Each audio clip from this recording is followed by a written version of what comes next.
ลุงน้องซ้ำมองได้ปลาเด้อจะเอาไปปีกกินแรงอยู่ที่น้องปลาซ้ำมอง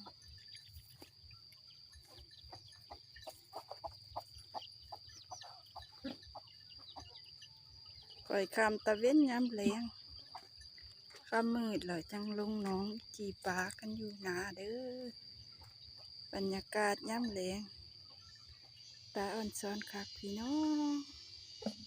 ก็มีความสุขไปอีกแบบเนาะอยากปลากับลุงน้องปลาอยากไก่กับข้าต้มกินหน่อยคลิปนี้ก็มีแต่วันนี้เด้อบ๊ายบาย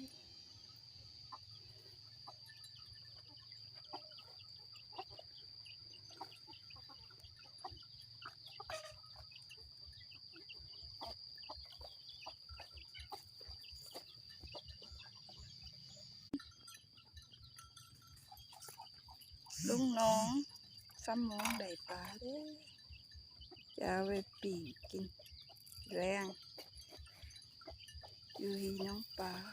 ซ้ำมอง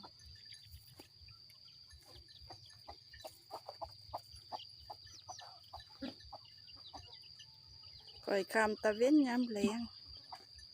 ข้ามืดเลยจังลุงน้องจีปลากันอยู่หนาเด้อบรรยากาศย้ำแรง